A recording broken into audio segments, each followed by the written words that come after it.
Hello विद्यार्थियों, JP शिक्षा मंत्र में आपका स्वागत करते हैं और ये वीडियो आपका बहुत ही हेल्प करने वाला है।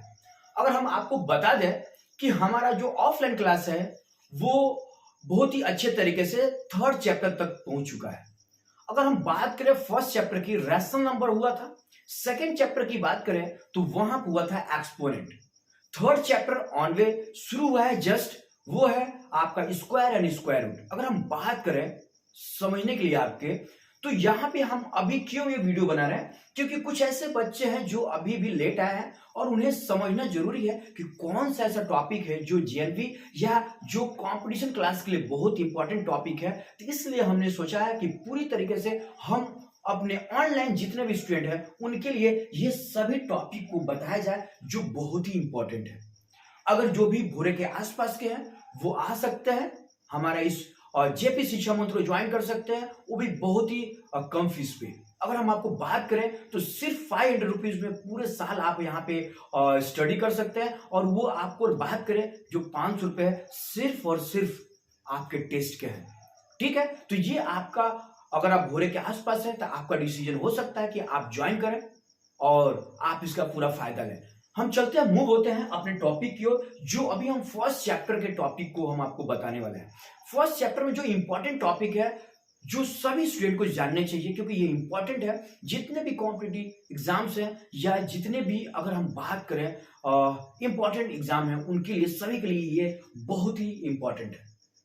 अगर कहा जाए फर्स्ट है, जो यहाँ पे हमने लिखा हुआ है कि rational number some important topic, उसमें फर्स्ट है integer. You must know integer. अगर बात करें इंटीजर तो बहुत ही सिंपल वे में अगर कहा जाए, a set of positive and negative with zero, ये आपका हो जाता है इंटीजर। मतलब कहा जाए कि जिसमें पॉजिटिव और नेगेटिव नंबर्स विथ जीरो आ जाते हैं, इंक्लूडिंग जीरो। जैसे कहा जाए कि प्लस में 1 2 3 और इसी तरह माइनस में अगर आ जाए 1 2 3, ऐसे इनफाइनाइट, ये भी इनफाइनाइट कर ले जाए, और इंक्लूडिंग जीरो, तो ये आपका बन जाता है इंटीजर। यानी प्लस में 1 2 3 0 या माइनस में 1 2 3, इस तरीके से ये आपका बनता है। तो इंटीजर्स आपको मस्ट नो अगर आप रैशनल नंबर के क्वेश्चंस को सॉल्व करने जाते हैं।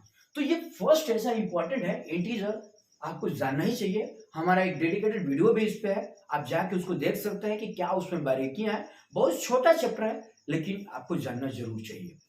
हम बात करते हैं दूसरे इंपॉर्टेंट टॉपिक, रैशनल नंबर का। रैशनल नंबर आपको बात करें, हमने ऊपर ही बताया था कि रैशनल नंबर का ये पूरा इंपॉर्टेंट पॉइंट्स है, तो इसको भी देखना चाहिए कि क्या है। आपको जरूर जानना चाहिए रैशनल नंबर कि क्या ऐसा है उसको। Any number written in form of P by Q, कोई भी नंबर आपका क्या है, पी बाई क्यू के रूप में लिखा जाए, और जहां पे P and Q are integers और q does not equal to zero, ये ध्यान रखने वाले हैं। ये दूसरा पॉइंट है, इसलिए पहला पॉइंट आपको ध्यान रखना है इंटीजर, दूसरा है रैशनल नंबर। तीसरे पॉइंट की अगर बात करें तो जितना ये हम इंटीजर रैशनल नंबर पढ़े, उसको रिप्रेजेंट करने का तरीका ऑन नंबर लाइन। मतलब कोई नंबर लाइन है, नंबर लाइन आपको समझ में आ रहा है कि अगर जीरो मान लेते हैं, इधर ये प्लस है ये माइनस है, तो जब भी किसी रैशनल नंबर को रिप्रेजेंट करना हो नंबर लाइन, तो कैसे जानेंगे, ये आपको मस्ट नो। ठीक है, तो ये आपको तीसरा पॉइंट ये था। चौथे पॉइंट को अगर मूव करें तो चौथा पॉइंट क्या है कि आपको ध्यान देना standard form of rational number.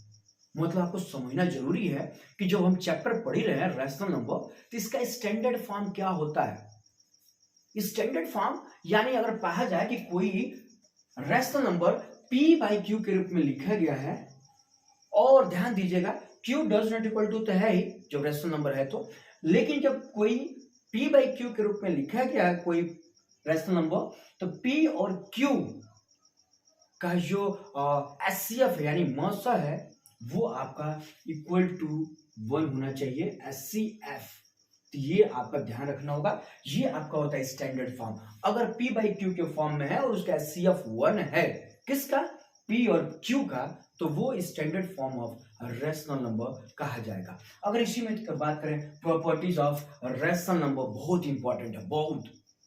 अगर आप कहेंगे तो इस पर हम डेडिकेटेड वीडियो बना देंगे, क्योंकि ये बहुत इंपॉर्टेंट है। अगर बात करें यहाँ पे क्या है, प्लस माइनस और यहाँ पे गुणा और भाग, इस तरीके से बात किया जाए, ये चारों साइन के साथ आपका ये प्रॉपर्टी आता है, plus minus divide and multiple के साथ, और सभी के प्रॉपर्टीज को आपको मस्ट नो, क्योंकि इसके बहुत इस्तेमाल है और बहुत सारे एग्जाम ये पूछता है कि कौन सा प्रॉपर्टीज है, क्लोजर है, किस तरीके से जो भी है, ठीक है, हम उसका नाम लेंगे तो बहुत बड़ा हो जाएगा। हम अभी टॉपिक की ओर मूव करते हैं। इसमें चौथा पांचवा मिल जाता है compare of to rational number.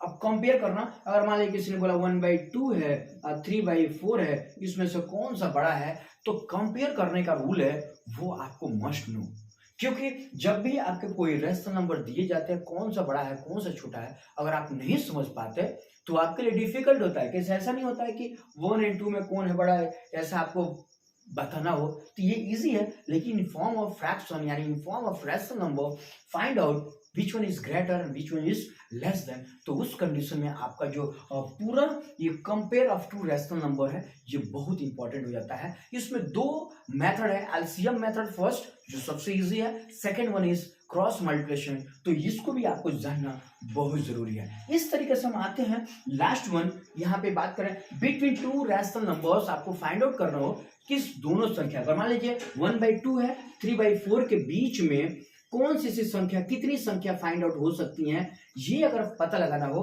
तो ये आपको मेथड बहुत ही काम का है। तो between two rational number find how many numbers are there, तो उस कंडीशन में आपको ये पता करते हैं कि क्या ऐसा नंबर हो सकता है। अगर आपसे क्वेश्चन पूछा जाए 1/2 एंड 3/4 के बीच में कितनी परिमेय संख्या ने कितने रैशनल नंबर होंगे, तो आपका जवाब क्या होगा कमेंट बॉक्स में बताइएगा, क्योंकि ये बहुत ही इंपॉर्टेंट है। अगर रैशनल नंबर के नजरिए से देखें तो ये सभी टॉपिक आपको जरूर जानना चाहिए। अगर आप बोलेंगे तो इसमें सभी टॉपिक्स का बारी बारी से हम यहाँ पे वीडियो बनाने वाले हैं। लेकिन अगर बात करें कि हमारे ऑफलाइन क्लास में, यानी ऑफलाइन क्लास कहाँ चल रहा है, God grace competition school Khajuraho बोरे, वहां पे हम लोग का क्लास पूरे अच्छी तरीके से, वहां पे पूरा कस्टमाइज क्लासेस है, जो आपको जो इंपॉर्टेंट पॉइंट्स है, इंपॉर्टेंट जो टॉपिक्स है सभी को कवर किए जाते हैं, और वहां पे आप आ सकते हैं। हमने शुरू में कहा था कि बहुत ही छोटे, बहुत ही कम प्राइस पे अवेलेबल है, तो आप आ सकते हैं। पूरे साल का फीस सिर्फ 500 रुपीज है, ठीक है, तो आप आ सकते हैं। भोरे के आसपास के जितने बच्चे हैं जरूर से जरूर जेपीसी छमोत्र को आजमाएं, क्योंकि आजमाएंगे तो ही पता चलेगा कि क्या इसमें खास है। तो मिलते हैं अगले वीडियो में। जय हिंद, जय भारत।